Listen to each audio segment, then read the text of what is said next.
Welcome into this edition of the Golf Channel podcast with Rex and Lav. Rex is back from the Honda Classic. Get his take certainly on the unlikely Chris Kirk, Eric Cole duel, as well as Jack Nicklaus, at least somewhat spilling the beans on what the 2024 PGA Tour schedule is going to look like. We'll also look ahead to Bay Hill, the fourth designated series event of the tour season with Rory McIlroy.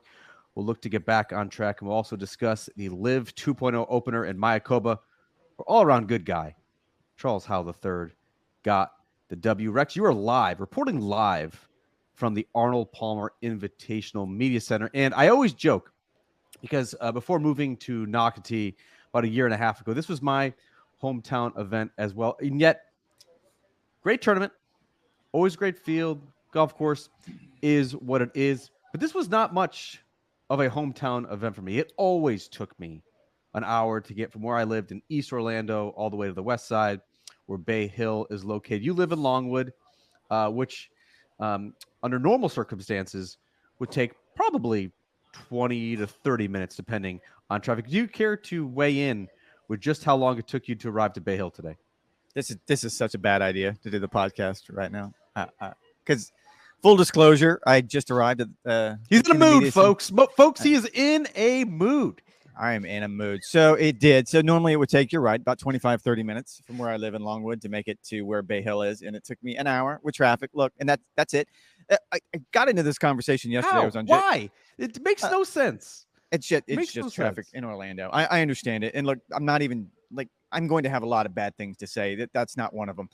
I got into this yesterday with Jason Sobel, and my point is this is my least favorite tour event. I'm just going to throw it out there. And for a lot of different reasons. First and foremost, I would never stay an hour away from a golf course, even with traffic, even in LA, where you're always going to end up with traffic. You're not an hour away.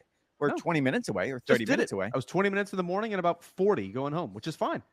So that's number one. All right. Number two, I think this is probably my 22nd or 23rd, whatever year it is. It's 2+ damn decades I've covered this event, and every year the parking gets suitable worse. For work.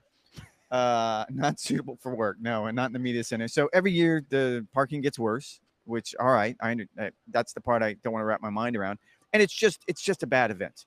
And look, this is nothing against the ticket requests. I'm sure are ticket requests. Like as soon as I get off here, I got to go over there and beg the people on the desk for 4 tickets for whoever, like my wife's friends and my father-in-law. And like, I'm fed up. I'm done with it already. And it's just Tuesday morning. It's just 9 a.m. Tuesday morning. But here's the part that like really got me fired up this morning is it takes me an hour in Orlando traffic. All right. I got to wrap my mind around that. From the time I reach essentially the front gates of Bay Hill, for those who have never been here, it's just a big sprawling Central Florida neighborhood is all it is. It's just a neighborhood. It's nothing glamorous. It is not. However, it took me almost 30 minutes to get from the front gate to where I end up parking. Because traffic and people got lost and there were trucks in the road and people were stopped and the whole 9 yards. Here's the part that I want to lean into of all the things that I've said. And this is nothing against Mr. Palmer could have never had this vision. But when he plopped this tournament and this golf course down here, however many years ago, 30, 40 years ago, this was not the neighborhood that it is. It has since grown and it continues to grow into more of a congested Central Florida sprawling neighborhood. You should not have a major sporting event here. Every other major sport builds new arenas, new, fancier, better arenas, better parking, better skyboxes, better everything. This just gets worse and worse every year, and it's logistically, there's no other way around it. And I'm venting. You got me. You triggered me. Folks, he is in a mood, I promise. You triggered me, and I'm not happy about this, but this is a perfect example of how, and look, Augusta is probably the best comp, right? Like Augusta was plopped down into some urban sprawl. Augusta is its own category. And they have bought up all the land around it for parking and Berkman's Place and everything else that they possibly need. I know you can't do that here. Like, it's just not viable to do in Central Florida, to do what they did here.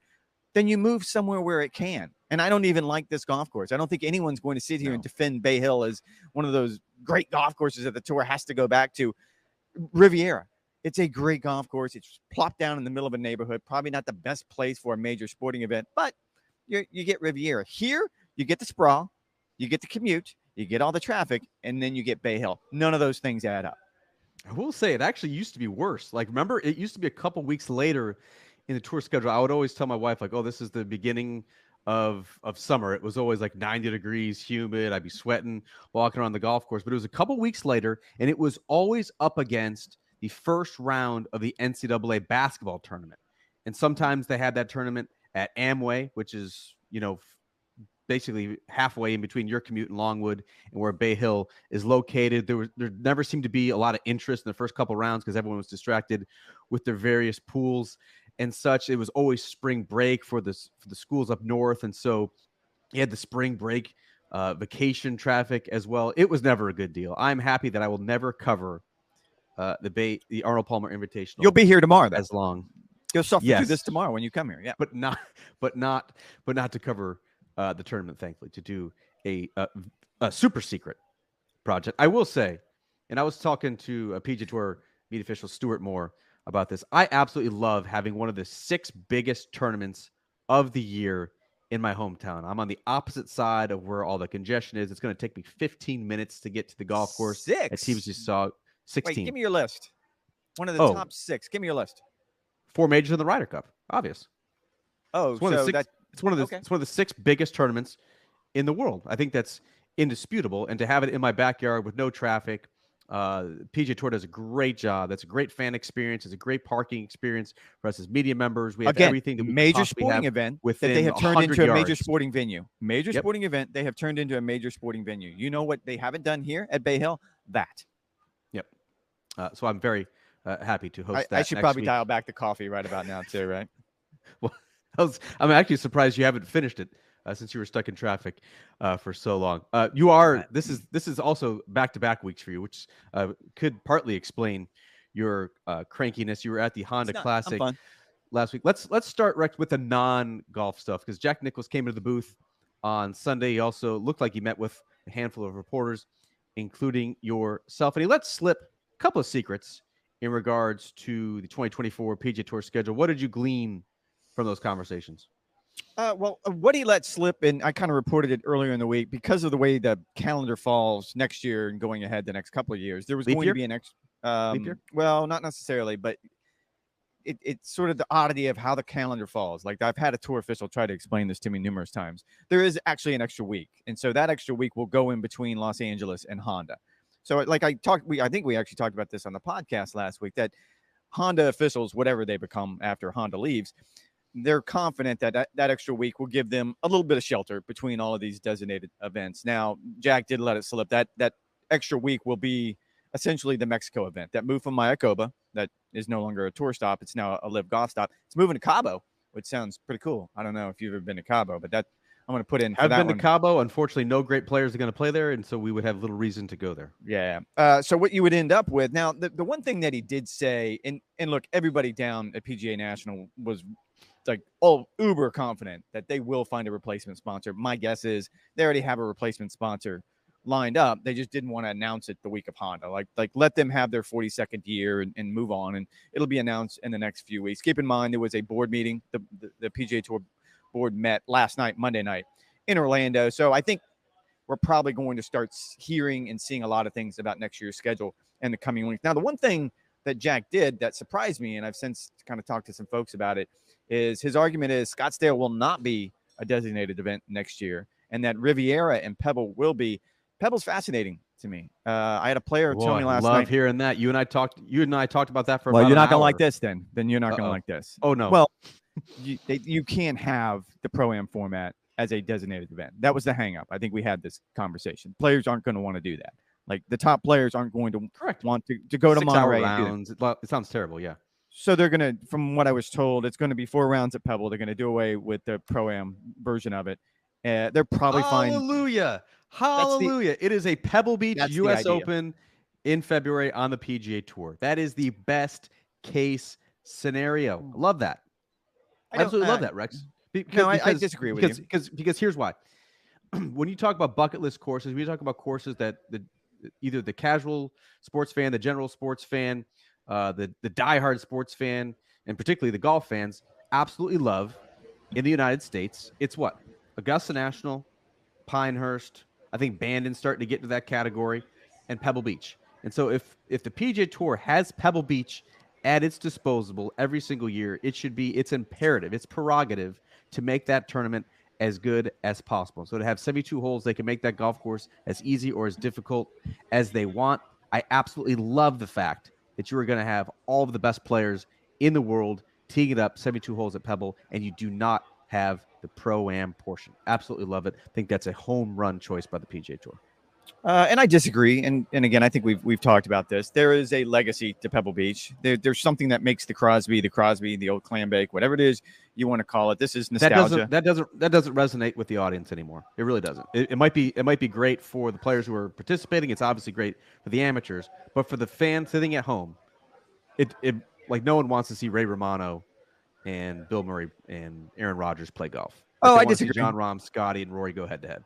I disagree. I will say, look, Scottsdale probably would stand on its own. Scottsdale is an event unto itself. It does not need to be a designated event. I would say the same thing about the idea that Pebble can stand on its own. And I disagree with what you're saying. I think you get the celebrities. You got 8 top 50 players this year.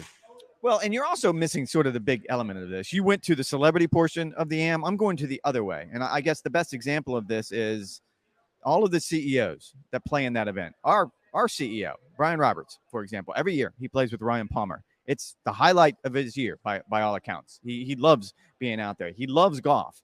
This is the connection that the PGA Tour has, corporate America, that other sports don't have the luxury to have. That you don't have CEOs out running plays with Aaron Rodgers. Like, that's just not going to happen. So I think what you're doing here, maybe they're in the dark cave in the retreat. Maybe they're trying to come up with some sort of answer in the dark. I don't know. But I think there is it's part of the fabric of the tour. So that would make me sad. I understand it, but I don't know if that's the best way to go. It's not going away forever would be my counter to that. It's 1 year on probably a 3-year type of rotation. Maybe you get the Farmers back in the mix. Maybe Phoenix gets back in the mix. So one of every 3 years where you lose the Pro-Am portion and make this essentially a U.S. Open in February. I am all for that. I'm still a little skeptical, Rex, that the Honda is going to get a great field. You look about what the West Coast swing would look like. So you're still looking at Farmers, and then an elevated Pebble, and then Phoenix, and then an elevated Genesis before you go to Mexico, and then you would have 3 in a row. Although Honda's, whatever becomes of the Honda, is not going to be elevated. You still have Bay Hill and the Players going back to back. So you're essentially telling the top players, who by all accounts do like to play in Phoenix, you'd be teeing up 6 of 7 weeks if they wanted to play the Honda as well. I just don't see that. That's a very ambitious schedule leading into the Masters. I could see them playing 5. It probably would get a couple more of those South Florida types, but I don't think they love the golf course at PGA National, and I don't think they want to necessarily play that much in that condensed of a time period, especially with Maui still being elevated. I think Jack's point is valid. And again, everyone I spoke to last week at PGA National, there is an optimism. No, are they going to get the field they were able to muster, let's say 5, 6, 7 years ago, where they leveraged the idea that, look, we're in South Florida. We're in your backyard for all of these top players now. And Jack got involved and Barbara Nicklaus got involved. And no, I don't think it goes back to there. It will be better than what we had last week. It would be hard to be worse than what we had last week. Let's be honest. And I think you can come up with a scenario where they're fine with that version of the product, because it's always going to be a struggle. And I will say, and this is going to come off as me being hypercritical. It's not, because as you pointed out, players don't want to play 5 weeks in a row in this scenario where there's 2 designated events sandwiched on each end. I did think it was bad form that Justin Thomas and Jordan Spieth announced, and look, this wasn't them announcing, but the Valspar announced that they're going to be in the field right in the middle of the Honda Classic. I thought that was bad form. Now, I'm not even, maybe this isn't shade directed at JT or Jordan. No, maybe Valspar should have been the ones. JT lives within minutes of that golf course down in South Florida, PGA National. He is clearly But I think that's an indication, isn't it, Rex, of what these players think of PGA National versus what they think of Innisbrook, which to me is one of the best courses in Florida. It really is. I would say it's the best course in the Florida swing. Now, your hometown venue is probably gonna clap back on me on that one. I think Innisbrook, the Copperhead course, is the best course of the floor in Florida. I will say, yes, you're right. Guys don't like going to PGA National and getting beat up. But if you look at last week's scoring average, that's as easy as that course has ever played. And look, the win had a lot to do with that. But there was also some design changes. I mean, they took a lot of bunkers out, a lot of fairway bunkers out. The rough wasn't nearly. It almost seemed like they made it easier, didn't they? Oh, by far, absolutely. I mean, every player I talked to pointed out that no, like this rough is not nearly as penal as it normally is. Was that player driven? Do you think? Probably, or I mean, even Jack said it. If you listen to when he came up in the NBC booth during Sunday's telecast, he talked about I don't think anybody wants to show up here and get beat up because you're going to turn around and get beat up the very next week at Bay Hill, and then you're going to turn around and get beat up the very next week at TPC Sawgrass. Guys certainly don't want to do that. So if they can dial it down, and again, this was kind of weather driven. I mean, that was a pretty calm week in South Florida, but yes, the golf course was more receptive. They put some water on it because there was no rain. The rough was down. And like number 6, for example, I did a whole piece on Golf Central one night just about they removed 2 fairway bunkers down the right-hand side. That's criminal. And it just opens up the hole. I'm standing on the hole during practice rounds with Billy Horschel, and like his eyes lit up as soon as he looked like, oh, man, this is a completely different hole. Yes, they had to make it a little bit easier.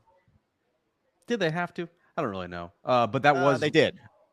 Okay. So I think a lot of that was obviously weather driven. I mean, that was one of the most benign Honda Classics that I can remember in recent memory. I mean, the 15 under winning score was the lowest since the event moved to PGA National back in 2007. And with the winner, Chris Kirk, it was obviously pretty exciting over the final hour there. You had the head scratching decision to not just blast it off of the grandstands, get a free drop, pitch on, and try and make your 5 that way. Instead, Chris Kirk, who almost exclusively plays a draw, push a little bit, hit it in the pond, and then stuffed a wedge in overtime to deny Eric Cole. Rex, I do not get emotional listening to PGA Tour players very often. This had nothing to do with the fact that Chris Kirk is a proud Georgia alum like myself, but wow, what a story of perseverance, personal triumph, overcoming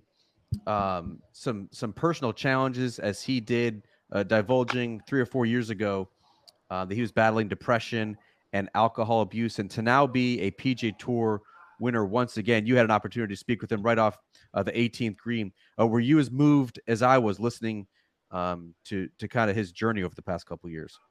Yeah, because and look, in the heat of the moment, you kind of get caught up in what's happening in the playoff and sort of the execution of the shots. But my mind immediately went to the idea that this is a guy who had won 4 times on the PGA Tour, but not since 2015. And as you pointed out, since 2015, a lot had changed in his life. I mean, a lot of improvement, a lot of self-actualization, a lot of things that he has been public to speak about.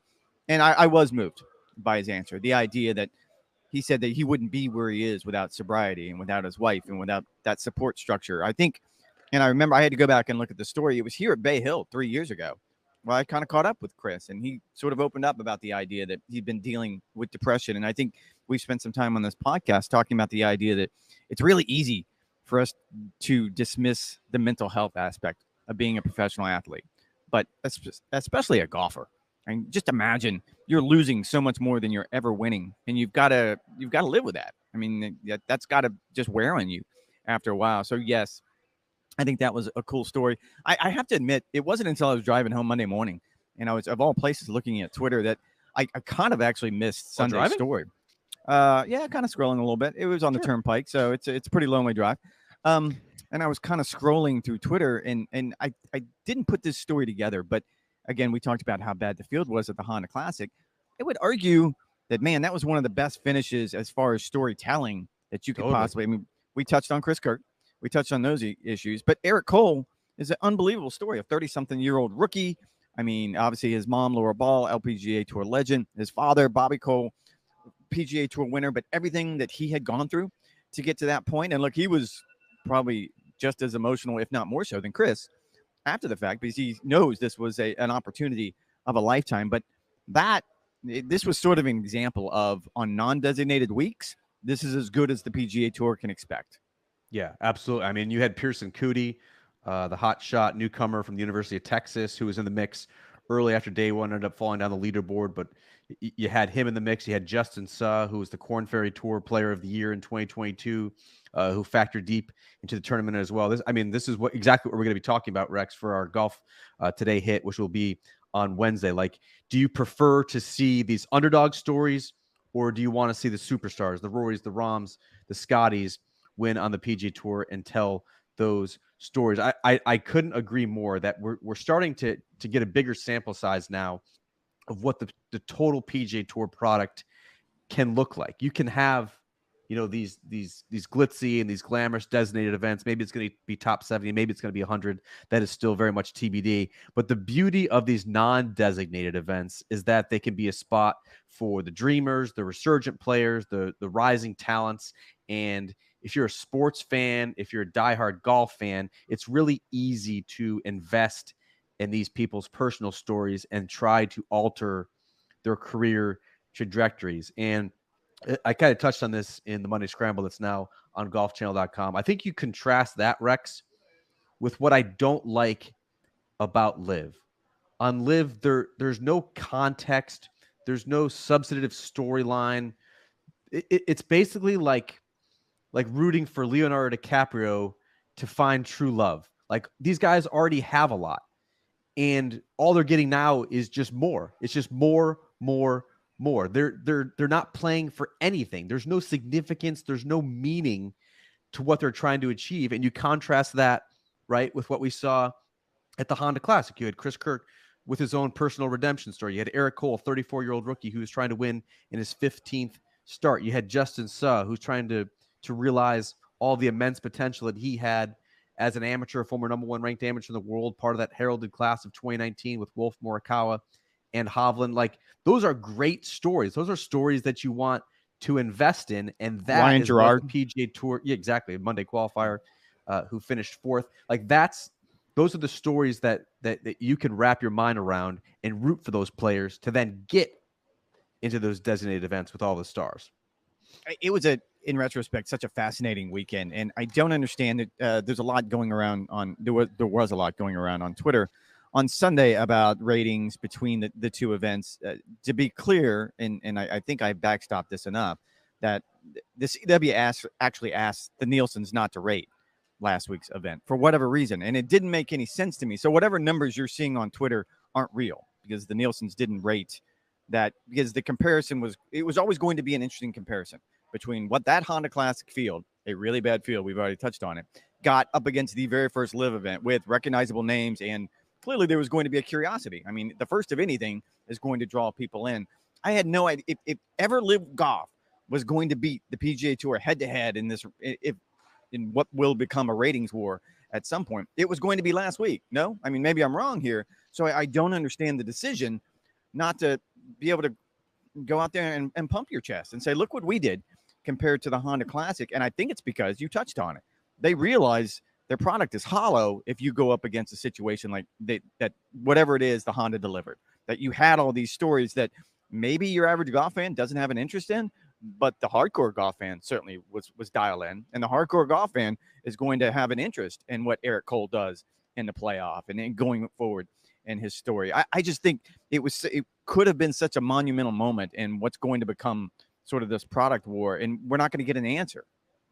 The only thing I'd like to see the PGA Tour now do, Rex, and it seems like an easy solution to quote unquote better the product. So all right. So everyone's paying attention to Eric Cole now. He does have a sponsor exemption into the Arnold Palmer Invitational, long ties to the Palmer family, best friends with Sam Saunders, has won myriad club championships at Bay Hill. I get that. Under normal circumstances, however, Eric Cole would not be exempt into this designated tournament. Ryan Gerard, who finished fourth, finished by a Monday qualifier in about 4 years on the PGA Tours, playing in Puerto Rico. That was the next available spot via a top 10. And so I'd love to see, and it just makes sense to me, doesn't it? Like, if you had a great week at the Honda Classic, whether it's the top 3 finishers or whatever the case may be, like, automatically exempt into the next designated tournament. Because, like, there's $3.6 million on offer for the winner this week at Bay Hill. Eric Cole, for instance, just cashed the biggest check of his life, like $900,000. It dwarfed anything he had done previously. He'd won 50-something times on the mini tours, and like this was like 4 times the amount that he had ever earned. Like, if you want to continue rolling the dice on these stories and to have the sports fan follow them and to quote unquote build stars, which, you know, to me, these designated events shouldn't just be recognizing the stars. You should be trying to be building them and developing them as well. That's an easy solution to me. Like, keep it rolling, see how he can do against stiffer competition when the stakes are much larger. Do you agree or disagree with that premise? Well, I agree. I think that's the conversation right now. I had a lot of conversations on the range last week with players who would probably and will continue to be in that position that you just described, where they're having a hard time figuring out, okay, there's going to be 2 separate tour schedules next year, the have and the have-nots, which we've discussed quite a bit. How do you become one of the haves? And the problem I think that the tour is dealing with is, whether if people like it or not, I think most of these designated events are going to end up with limited fields. That most of these are going to be 70-man probably at best. And so how do you fit in those 2 or 3 qualifiers, let's call them, from the week before, with the people that you do also need to be there? I mean, the sponsors are going to be paying a lot of money to make sure they get the absolute best names in those fields. So it's a balancing act. And I don't think the tour has an answer yet, but the idea, at least among the rank and file, is give us an opportunity. And I'm not even talking about, you're right, Eric Cole is a great story, but even there's certain scenarios where, let's say you finish 71st on this year's points list. That guy, whoever that guy is, let's say it's Chris Kirk, probably a bad example because he just won, but you can imagine a scenario where there is a veteran that's also trying to play his way back into these events. So you have to have, you do away with the meritocracy of it all, and suddenly it's a slippery slope. Rex, there is some breaking news into the Golf Channel podcast with Rex and Lav.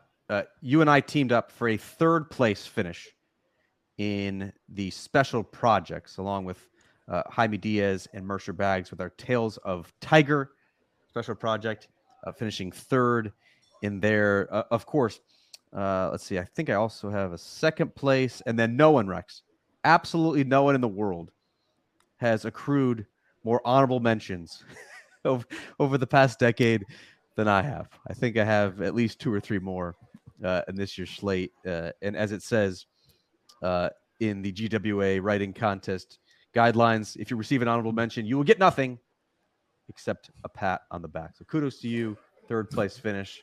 Look forward to hanging that one on the wall as well. I know you were busy last week, Rex, with the Honda. I don't know how much attention you paid to the LIV opener, but it was won by Charles Howell III. To me, this was a little bit more of the same that we saw in the beta season, right? Like, there's a lot of bluster. There's a lot of talk about what LIV can be and what it can become. More declarations of disruption and revolution from CEO Greg Norman. To me, the most interesting part of LIV remains the ancillary stuff, where it's now team building, like the Brooks and the Brysons and the DJs of the world are basically the team captains, and they're in charge of the finances and determining how that's all going to shake out, and they can kind of formulate the roster however they want. The transfer market, where players who finish outside the top 24 in the point standings are able to be plucked and moved around at the end of the season. There's supposed to be now this promotions type event at the end of the season. It's going to be open to the top 200 players in the world, as well as some top-notch amateurs, where there's going to be 3 spots available for the 2024 season. Like, I think all that stuff is interesting. It's a reason why we pay attention to the hot stove or free agency in the NFL. Like, there clearly is interest there. But Rex, the big problem that LIV remains is that the actual product, the actual competition. Wait a minute. I think Doug Ferguson wants to join the podcast. No, you don't want to join? All right. First appearance. Very well. The actual tournament competition, Rex, is the least compelling aspect. And you can look at the ratings. Like, I saw a tweet that like literally 7,000 viewers were paying attention in New York City. There aren't any ratings. Saturday. I just talked about that. There aren't any ratings. According Whatever to John ratings Oren you see of the Sports Business Journal, there aren't any ratings. That's however, incorrect. in this battle now, where LIV has to stand on its own merits with its product, like, this was an unsteady start. Like, no one was paying attention. There was no interest. It's just 54-hole tournament competition among guys that with a top heavy field. Like, they haven't quite figured out that part. And so I don't know. I'm still kind of mad. I'm still kind of blah on it. I want to enjoy both products, and I can't bring myself to enjoy LIV quite yet. I was asked in a radio interview I did Sunday morning if I was going to watch any of the final round of the LIV event, and I wasn't even trying to be condescending, but I was kind of doing a day job. Like I was at the Honda to cover the Honda, so I needed to focus on that. So full disclosure, I did not watch. I watched a little bit of Thursday's opening round actually on the app just to sort of get a feel Friday. for what the vibe is going to be. 54 holes. Friday. Friday. Sorry. Yes. Can't believe I misspoke $5 there. Yeah. Yes. $5. Fine. I will say you're 100% correct. It's the transaction. And this is no different than any other sport. And I feel like this is where they're going to have to cut into the market because I take the NBA. I'm much more interested in the NBA offseason than I ever would be in the NBA regular season. Because or even like the trade deadline. Like that's it's super compelling to see who's going to go where. But where that didn't play out last week for me is I don't know if I read the transcript and then I had to go watch the interview live because it was during Dustin Johnson's media availability earlier in the week, and a reporter was trying to get into this aspect of, oh, you traded away Taylor Gooch and you wanted to pick up this player, and like DJ had no interest whatsoever. Like that's why I felt like I was losing the context in the transcript, so I actually had to go listen to the interview, and it was condescending on both sides, both the reporter and DJ, sort of just dismissing the idea. So it feels to me like these teams are missing the opportunity. I'll give total credit to our colleague, Bob Herrick. He did a story earlier in the week last week about sort of outlining the business model, the idea of how this, we've kind of leaned into the idea that how is this ever going to be profitable? How do they ever make money off of this? I still don't 100% understand how it works out, but I thought Bob did a pretty good job, the best job of anything I've read, of sort of pointing out, okay, this is how it works. And it's all about the franchises. And if you don't make these franchises something that are compelling, something that, I don't know, if you're a fan of Ian Poulter, maybe you have a general curiosity in the Majestics, but it has to go beyond that. Like you have to be passionate enough to go to Ian Poulter and tell him, hey man, it's probably time we don't have 3 co-captains. Like if you have 3 co-captains, you don't have 1 co-captain. Use the, for the cliche. And so that's the only avenue I see them having, because you're right. There was nothing about that competition last week that led me to change the channel. They're obviously leaning into this franchise model. That's the only way that LIV Golf is going to be profitable. If it's Dustin Johnson, who's the team captain of 4 Aces or whatever it is, like can sell his 4-man team to some corporate sponsor or some board billionaire and have them somehow get on board. That's how this thing is going to be sustainable. And so they're leaning into it. And yet I think most of the team captains seem somewhat ambivalent towards the idea. There's no, like, it's more like the reporters asked me, like, what sort of team building are you doing? Or what did you do during the off season to kind of develop all of this cohesiveness? And there really isn't any. Like I kind of equate it to college golf, which I've covered basically since I started in this industry. In regular season college golf, you have 5 players. They all go out and shoot their separate scores, and it's play 5, count 4 scores. They are a quote unquote team, and yet they are competing as individuals. You just add it up at the end of the day and see how your quote unquote team does. That's essentially what LIV is. Like Brooks isn't gathering his squad for workouts, and they're not developing some training practice facility. Like it's kind of crazy to think that LIV is banking on the ideas that the 4 Aces or the Smash or the Crushers are going to be the Yankees and the Lakers and the Jaguars. Like it's like that's going to take 5 to 10 years, if not longer, to develop some sort of name association with these guys and with this model and what it all means. And I think it very much remains to be seen now that the Saudi backers, who are entangled in the U.S. judicial system and obviously keen to make a profit now in year 2, are going to wait that long, wait the 5 to 10 years that it's going to take for these LIV teams to actually kind of penetrate the consciousness of the sports fan. I think it's a very tall ask. No, I'm going to go the other way because I'm not going to pretend to know what the Saudis may or may not be willing to do long term, because I mean they're in it for $2 billion already. So is it in it for a penny, any that's for a pound? That's pocket lint. Maybe, and and maybe another $2 billion this year, and they'll just keep moving in their other direction. I mean, you're talking about a public investment fund that has $750 billion in assets, so it's not as though they're going to take a hit financially on this anytime soon.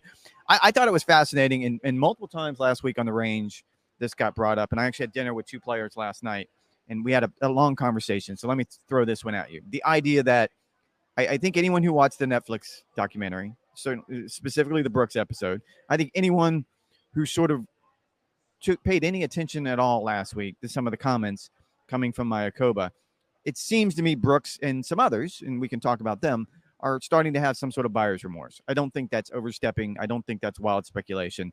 I think they're getting to the point that they probably don't like the product. They don't like the demands on their time. They really like the paycheck, but after that, they didn't like what they had to do for it. So it came up in a very real way last week that what's the rehabilitation plan here?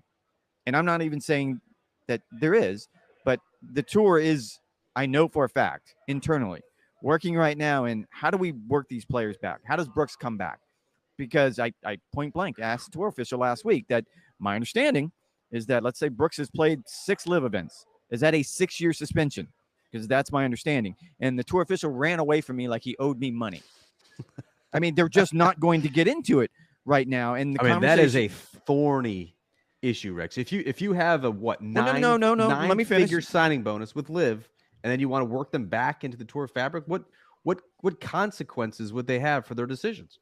So this is the conversation last night at dinner.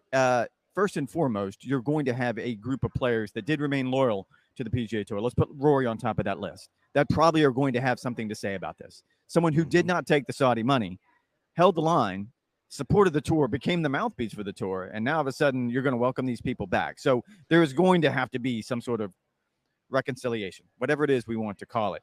One of the players that I had dinner with last night had a great plan. That, all right, you can come back. It's going to be a year suspension. It's going to be X amount of fine, and it's going to be a 7-figure fine. That it's going to have to come out of your pocket that goes to tour charity of your choosing. 7. Make it 8. 7, 8, whatever the case may be. And you kind of have to base it on their signing bonuses with LIV, whatever the case may be. But the part of that I love the most is after your year suspension, you can come back and you have to play a minimum of 15 events, and none of those events count as designated events. You can play a completely non-designated event schedule, and you can play your way into the playoffs. Like, so at the end of the season, if you're top 70, like, have at it. We'll see you in Memphis. But for the year, you're playing Honda and Puerto Rico and Valspar, and I can keep going into the future. Like, and I'm thinking to myself, like, tour purgatory. Yeah, like, I mean, Dustin's never doing that. Dustin has made it perfectly clear he's going to sail off into the sunset. But if Brooks wants to come back, if Bryson wants to come back, okay, this is the ultimate slap on the hand. You guys can have this, but you're going to play 15 non-designated events. I thought it was great. I still don't know how the tour would get around the fact that, I mean, Brooks' signing bonus was somewhere in the neighborhood of $100 to $150 million, according to published reports. There has to be a greater punishment than just a 1-year ban from the PGA Tour. And if anyone watched the Netflix Full Swing documentary, I don't think we're revealing any spoilers here, where it's clear that Brooks is questioning the direction of his career, whether he still has the goods to win major championships, whether he still has the goods to win on the PGA Tour. They kind of contrasted him, right, with Scotty Scheffler, who's upcoming and goes on a hot streak, which Brooks had been on 4 years earlier. And Brooks is kind of questioning how much left he has in the tank with his body breaking down. That is how Netflix at least portrayed his decision to go to LIV. And I think if anyone has watched Brooks play in LIV events, if anyone has listened to any of the interviews Brooks has given at LIV events, he could not be more disinterested in the tournament competition or what they're trying to do. And so, yes, if he wants to get a way back to the PGA Tour, I'm not sure. I don't know where Brooks's heart's at. I don't know where his head's at. I don't know where his body is. But the PGA Tour has to have something better than a 1-year ban. Does he relinquish some of that signing bonus? I don't know. I don't know how forthcoming players or willing those players would be to forfeit up that chunk of change. But yes, the rehabilitation process, the reintegration process is certainly something the tour is going to have to figure out, and probably pretty quickly. This is an audio medium, so I apologize for anyone who's not going to be watching this. But just 30 seconds ago, Juan just walked by me with a plate of food that looked like it must have weighed 12 pounds. Like I'm still laughing. It's like he's feeding a horse over there. It's 9:30. It's probably his second breakfast. It probably is his second breakfast. I don't. Sorry to put the brakes on a very serious topic. I don't disagree with that. Again, I think the bigger issue is going to be those players who held the line, starting with Rory all the way down, like all of them. Let's go to Patrick Cantlay, for example, who clearly has made flirty. Who would the tour even want to come back?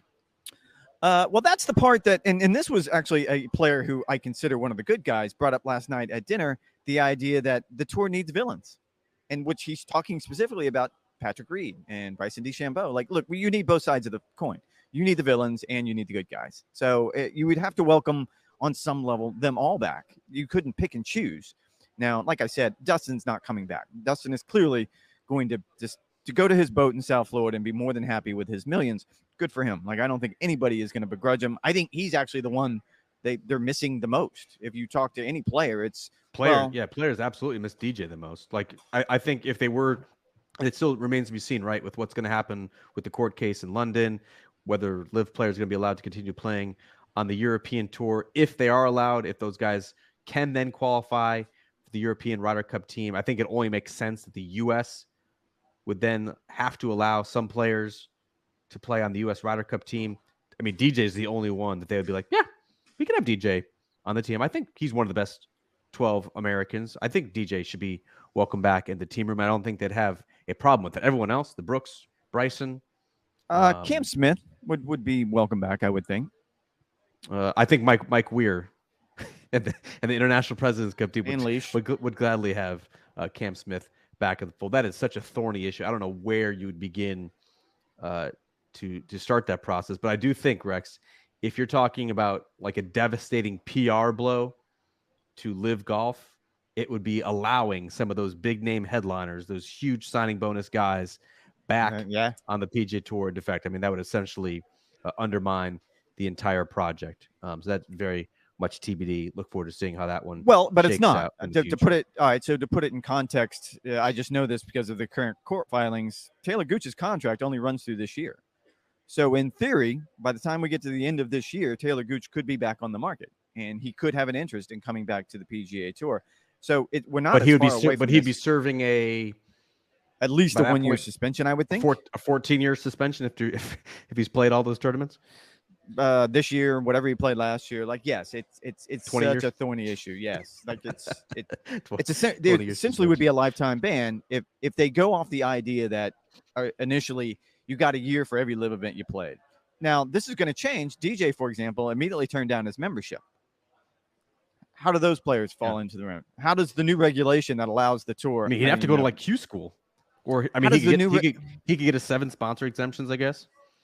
How does the new regulation that the tour now can even sanction non-members? Like we're seeing that, like, so it's not even though you can shield yourself by turning down, your own membership. I just think it's such a slippery slope, but I think it's going to be a conversation that only becomes more prevalent as we get further and further into this. How much sleep do you think Jay Monahan's gotten over the past year? He can't be sleeping more than like 2 or 3 hours a night. There's no way. There's so much going on as it relates to the PGA Tour, whether it's the lawsuit, whether it's trying to appease the players who are currently on so they don't defect to LIV, although James Corrigan, our colleague with the Telegraph, reported that there is no more expected signings for the rest of 2023. This is why, Rex, at the beginning of the year, I said there was going to be less disruption, less contentiousness, less animosity as it relates the PGA Tour LIV battle. I don't know about animosity. Because I see the rest of it. There is no more drip of the rumors and the signings and the defections. It's not going to happen in 2023. That's exactly why I said it at the beginning of the year. I forgot where I was going with this as I got sidetracked with the drip. Speaking of drip, Rex, we'll be doing this podcast live from my backyard. We'll all be dripping some of that keg beer into your Yeti mug. We'll be doing this live from the outdoor kitchen next week. The big question, I actually can't believe it's taken us 44 minutes in this podcast to get to. What do you want to cook during next week's podcast? No, I actually thought about this because the window has to be smaller than what your normal window is because you're a 6, 7, 8 hour guy. Like we can't do a brisket. Like we don't have access. I don't want to be pigeonholed in that. I'm a pretty versatile cook. I want to do wings. I think wings is a good start. Right? That's exactly what so look, our typical podcast is 45 minutes to an hour, right? Sure. If I'm cooking wings on the Gateway Drum, which is what I would cook wings on, it's about 40 to 45 minutes. Let's don't name any potential sponsors here. We can cook wings on whatever you provide. We're more than happy to cook wings. We'll be using a drum smoker. Although if anyone wants to send us a grill, I will happily do the wings on that grill as well. So I was thinking doing wings on a drum smoker. I was thinking maybe you could do pork tenderloin on the pellet grill. That could cook hot and fast. We should be able to finish that in 20 to 30 minutes. You and I both need to be involved here. I can't be tending to multiple fires at multiple times. Yes, you and I will both be mic'd up, and I want to see if you potentially scorch something, but that remains to be seen. So I was thinking wings. I definitely had wings written down. Pork tenderloin was a possibility. What else? What else were you kicking around? You got to have it in this 30 to 60 minute time frame. Well, yeah, because you can't. So we can't do ribs. We can't do a pork butt. We can't do brisket. Like we could start the ribs earlier ahead of time, and then just finishing them up and talk it through. That's what I was thinking. Like do the fake TV thing whenever you see a cooking show on TV. What do we have here? Ding! Yeah. Look, it's finished. An hour and a half later. Yeah. So I mean, I'll continue to noodle, but it's you're the pit master. You tell me. Ribs is actually a good idea. We can put those on the pellet smoker, and that would work out well. You can tend to those ribs since you are a self-proclaimed rib expert. I can handle the wings, and we can talk about the Players' Championship. We'll talk about the Arnold Palmer Invitational, where you will be all week reporting for Golf Channel and golfchannel.com. We should have plenty to discuss. Maybe that will even go longer than 60 minutes, but we will have a very fancy video production. Barbecue sponsors, please beat down our doors. Be there. We'll be happy to showcase you on this here Golf Channel podcast with Rex and Lav. But thank you guys for listening. Make sure to check out our Golf Today hit on Wednesday. We talked about underdog stories and superstars, and that's going to do it for this edition. We'll talk to you next week live from the outdoor kitchen. I hate Bay Hill so much.